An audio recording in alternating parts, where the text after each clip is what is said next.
کہ آج کے اس ہفتہ وار پروگرام کا جو عنوان ہے موجودہ دور کے چند اہم سماجی مسائل اور اسلامی تعلیمات، اس پر جناب ڈاکٹر رضی الاسلام ندوی صاحب انشاءاللہ اظہار خیر فرمائیں گے۔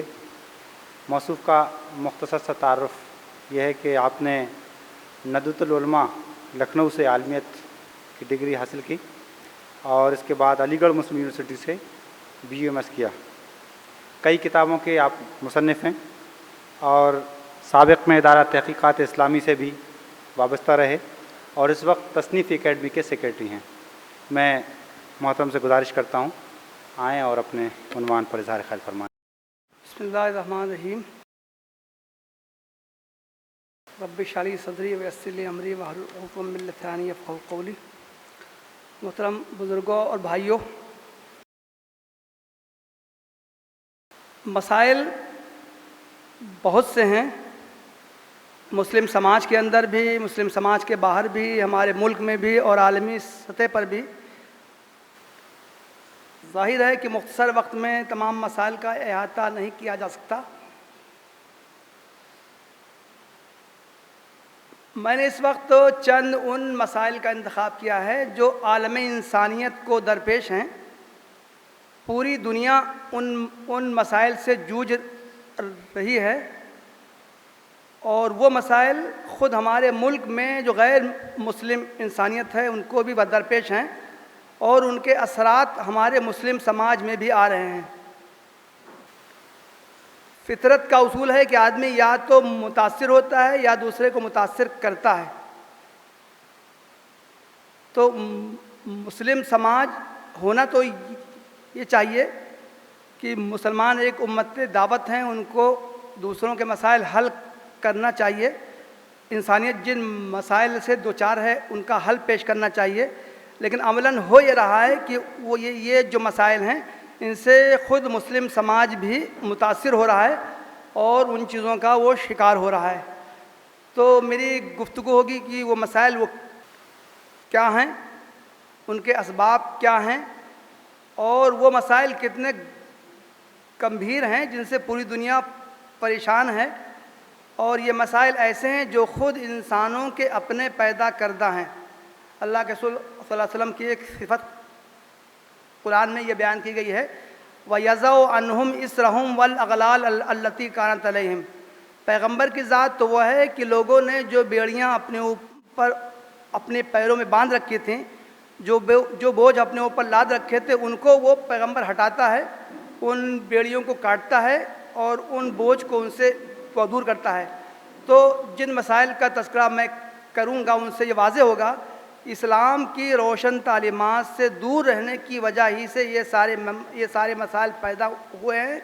اگر اسلام کی تعلیمات پر صحیح طریقے سے عمل کیا جائے تو یہ مسائل پیدا ہی نہیں ہوں گے، اور اگر کچھ مسائل سامنے آئیں گے بھی تو اسلامی تعلیمات پر عمل کرنے کے نتیجے میں ان مسائل سے انسانیت کو چھٹکارا مل سکتا ہے۔ مسائل کو شمار کرنے سے پہلے ایک بات میں یہ بھی بیان کر دوں کہ ان تمام مسائل کی بنیادی وجہ کیا ہے، وہ جڑ کیا ہے جس کی وجہ سے یہ سب مسائل پیدا ہوئے ہیں۔ تو اس تعلق سے بات کرنی ہے کہ یہ تمام مسائل اس وجہ سے پیدا ہوئے ہیں کہ آزادی کا بے محابہ آزادی کا ایک تصور قائم کر لیا گیا ہے۔ یہ آزادی کا تصور جو پیدا ہوا ہے یہ مغربی کلچر کی دین ہے۔ مغربی ممالک کی تاریخ کے نتیجے میں آزادی کا یہ تصور پیدا ہوا ہے، لیکن ہم نے آنکھ بند کر کے آزادی کے اس تصور کو اختیار کر لیا ہے، حالانکہ ہمارا کلچر، ہماری تاریخ اس تصور سے بالکل میل نہیں کھاتے ہیں۔ ہم سب جانتے ہیں کہ مغرب تقریباً 300 سال پہلے سے کا سماج جب ہم دیکھیں تو مغربی معاشرہ دو بنیادی طبقات میں بٹا ہوا تھا۔ ایک طبقہ اشرافیہ کا تھا، دوسرا طبقہ کمزور دبے کچلے لوگوں کا تھا۔ ایک طبقہ حکمراں تھا، دوسرا طبقہ محکوم تھا۔ ایک طبقہ وہ تھا جس کو ہر طرح کے اختیارات حاصل تھے، دوسرا طبقہ وہ تھا جو ہر طرح کے اختیارات اور حقوق سے محروم تھا۔ ان دونوں طبقات اپنے اپنے دائرے میں تھے، جو ظالم تھے، جو طاقتور تھے، جو اقتدار پر تھے، وہ دوسروں کو کسی طرح کے حقوق دینے پر آمادہ نہیں تھے۔ دوسرے لوگ جو ان تمام حقوق سے محروم تھے، انہوں نے حقوق حاصل کرنے کے لیے تحریکیں چلائیں، کوششیں کیں، انفرادی کوششوں کے ساتھ ساتھ اجتماعی کوششیں کی۔ اس کے نتیجے میں جو کچھ حقوق ان کو حاصل ہوئے ہیں وہ انہوں نے بجبر طاقت کے بل پر وہ حقوق حاصل کیے ہیں۔ بنیادی حقوق کی تحریکیں چلائی گئیں، fundamentals rights, equal rights, human rights. یہ دو ایک الفاظ نہیں ہیں، بلکہ ہر ایک کے پیچھے بنیادی فکر موجودہ ہے، لٹریچر تیار کیا گیا ہے، ہزاروں کتابیں موجود ہیں۔ ان کتابوں کے نتیجے میں باقاعدہ عملاً تحریکیں چلی ہیں، دونوں طبقات کے درمیان کشمکش ہوئی ہے، کچھ تو خون ہوا ہے، اور جو کچھ آج ہم حقوق کے نتیجے میں جو عالمی طور سے شہرت پاتے ہیں، وہ تمام حقوق لوگوں نے بجبر طاقت کے بل پر حاصل کیے ہیں۔ ان حقوق کو حاصل کرنے میں مردوں کے ساتھ ساتھ عورتوں نے بھی تحریک میں حصہ لیا ہے، چنانچہ عورتوں کے حقوق کے لیے بھی باقاعدہ تحریکیں چلائی گئی ہیں۔ ایک اصطلاح استعمال ہوتی ہے ایمنسپیشن آف وومن، عورت کی آزادی۔ عورت ہر طرح کے حقوق سے محروم تھی۔ جو لوگ یہ الزام لگاتے ہیں کہ اسلام نے عورتوں کو حقوق سے محروم کیا ہے، ان کا حال یہ ہے کہ 20ویں صدی کے شروع تک عورت کو کسی طرح کی پراپرٹی حاصل کرنے کا حق حاصل نہیں تھا۔ بچپن کے بعد سے وہ شادی ہونے کے بعد بھی کسی طرح کی پراپرٹی کا حق اس کو حاصل نہیں تھا۔ 19ویں صدی کے آخر تک عورت کو تعلیم حاصل کرنے کا حق نہیں تھا۔ ووٹ دینے کا حق بھی عورتوں کو مغربی سماج میں 19ویں صدی کے آخر میں یا 20ویں صدی کے شروع میں حاصل ہوا ہے۔ خلاصہ یہ کہ ہر طرح کے حقوق جو ہیں، خواہ وہ مردوں سے متعلق ہوں یا عورتوں سے متعلق ہوں، وہ حقوق جو آج کل حاصل کیے گئے ہیں، جن کو کہ مغرب کا امتیاز کہا جاتا ہے، وہ حقوق پرتشدد تحریکوں کے نتیجے میں ان کو حاصل ہوا ہے۔ ظاہر ہے جو چیز طاقت کے بل پر حاصل ہوتی ہے، اس سے ہر طرح کا فائدہ اٹھانے کی بھی کوشش کی جاتی ہے۔ چنانچہ ہر عمل کا ایک رد عمل ہوتا ہے۔ ایک طرف حقوق سے محرومی تھی، دوسری طرف اب جب حقوق حاصل ہوئے تو اس میں کسی طرح کی پابندی کو گوارا نہیں کیا گیا۔ آزادی کا مطلب ہے کہ جو میں چاہوں کروں، کسی طرح کی کوئی پابندی، کوئی رکاوٹ میرے آزادی پر، میری خواہش پر، میری رائے پر عائد نہیں ہونی چاہیے۔ تو موجودہ جتنے عالمی سطح پر سماجی مسائل ہیں، ان کی بنیادی جڑ یہی ہے آزادی کا، بے محابہ آزادی کا تصور، کہ میری خواہش پر، میری رائے پر، میرے جذبات پر کسی طرح کا کنٹرول نہیں ہونا چاہیے، جو میں چاہوں وہ کروں۔ عالمی سطح پر جو ایک سماجی میدان میں ایک سنگین مسئلہ ہے، جس کو ہم کہہ سکتے ہیں بغیر نکاح آزادانہ جنسی رابطہ۔ خاندان کے بکھیڑے ہوتے ہیں، اگر ہم باقاعدہ قانونی طور سے نکاح کے بندھن میں بندھیں گے تو اس میں بہت سے مسائل ہیں۔ کسی عورت کو مرد یا مرد کو عورت نہیں پسند آئے گا تو اس سے چھٹکارا حاصل کرنا ممکن نہیں ہے۔ اس لیے کیوں نہ بغیر نکاح کے بندھن میں بندھے ہوئے جنسی تعلق قائم کیا جائے، ہر طرح کی خواہشات پوری کی جائیں، جب جس کا جی بھر جائے وہ اس کو چھوڑ کے دوسرے کے پاس چلا جائے، بغیر کسی جنسی تعلق جو ایک فطری خواہش تھی اس کو پورا کرنے کے لیے اس میں کسی طرح کی آزادی روا نہیں رکھی گئی۔ نکاح کو جو ایک نکاح ایک انسٹیٹیوشن تھا اس کو کنڈم کیا گیا اور کھلی چھوٹ دے دی گئی کہ آپ جتنی مدت کے لیے جس سے چاہے وہ جنسی تعلق قائم کر سکتا ہے۔ اس کو ایک خوبصورت سا نام دیا گیا ہے لیو ان ریلیشن شپ۔ مغربی ممالک میں یہ تصور عام ہے، وہاں تو یہ بھی ایک عام چیز ہو گئی ہے۔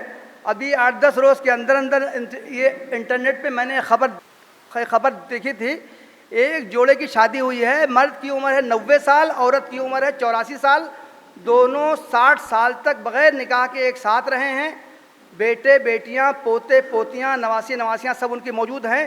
60 سال کے بعد ان کو کسی وجہ سے خواہش ہوئی کہ ہم کو نکاح کے بندھن میں بندھ جانا چاہیے، چنانچہ پورے خاندان کے ساتھ انہوں نے ایک کی تقریب منعقد کی اور 60 سال تک بغیر نکاح کے رہنے کے بعد وہ تو رشتے ازدواج میں بندھے۔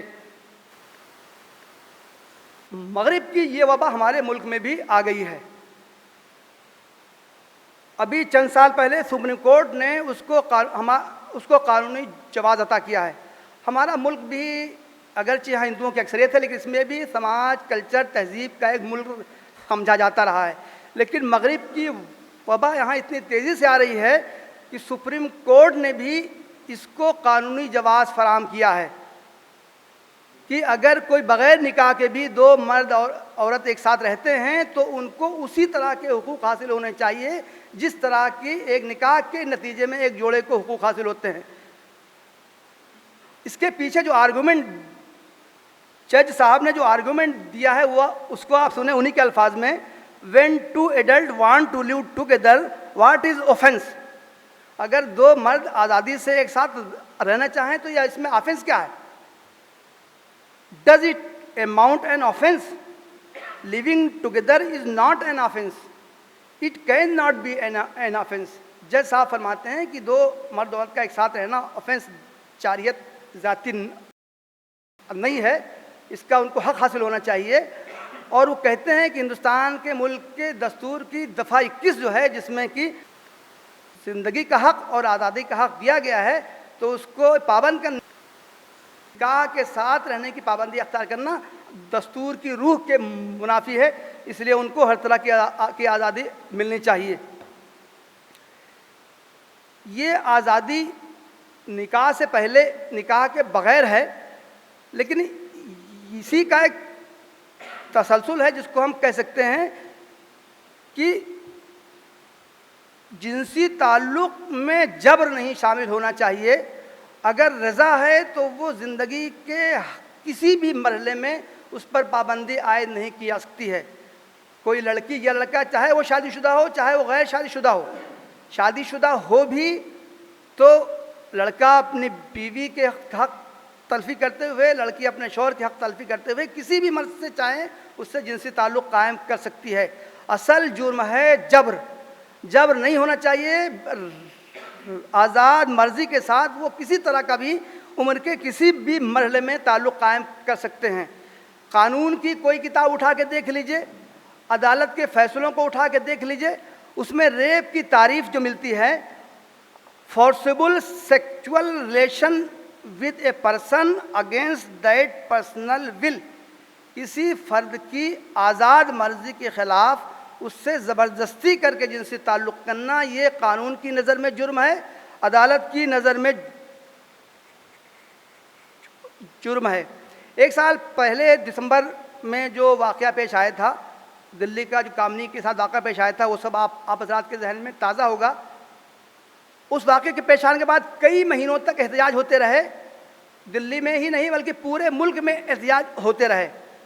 ٹی وی پر اس کی جو خبریں آئی ہیں، ان احتجاج کے جو پلے کارڈز آئے تھے، اس میں ایک جملہ یہ بھی ہوتا تھا، لڑکیوں کے ہاتھ میں پلے کارڈ ہوتا تھا، اس میں ایک جملہ یہ بھی ہوتا تھا کہ میری مرضی کے بغیر تم مجھے ہاتھ بھی نہیں لگا سکتے۔